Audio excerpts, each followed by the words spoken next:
এবার ঢাকার উপর চাপ বাড়ালো আমেরিকা। বাংলাদেশের সব প্রজেক্টে আর্থিক সাহায্য বন্ধ করল ট্রাম্প সরকার। স্বাস্থ্য, পরিবেশ, শিক্ষা সহ একাধিক খাতে 90 দিনের জন্য সাহায্য বন্ধ চিন্তায় ইউনূস সরকার।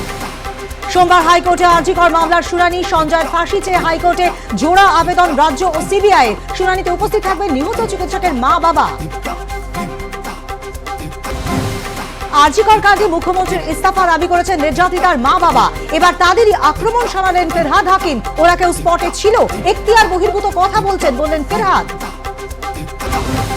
রাজ্যের স্বাস্থ্য ক্ষেত্রে আত্মপ্রকাশ হতে চলেছে নয়া সংগঠন প্রোগ্রেসিভ হেলথ অ্যাসোসিয়েশনের।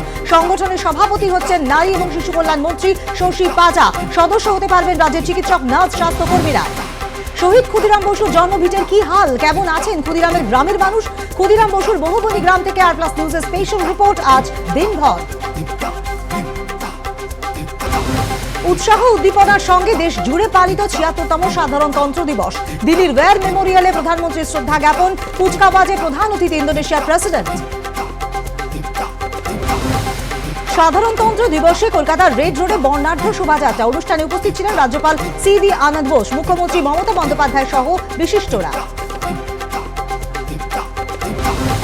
রাজভবনে চা চক্রের অনুষ্ঠানে কাটল সুর। কলকাতা পুলিশ ব্যাংকে ঢুকতে না দেওয়ায় অসন্তুষ্ট মুখ্যমন্ত্রী।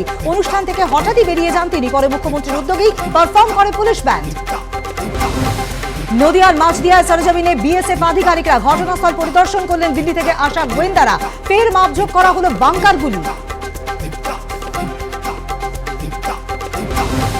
কলকাতা বিমানবন্দরে আত্মঘাতী যাত্রী। বিমানবন্দরে ডিপার্চার ফ্লাইওভার থেকে ঝাঁপ। বছর 50-এর ইম্ফলের এক যাত্রীর। কয়েকদিন ধরেই বিমানবন্দরে এলাকায় ঘুরছিলেন তিনি। ঘটনার তদন্তে পুলিশ।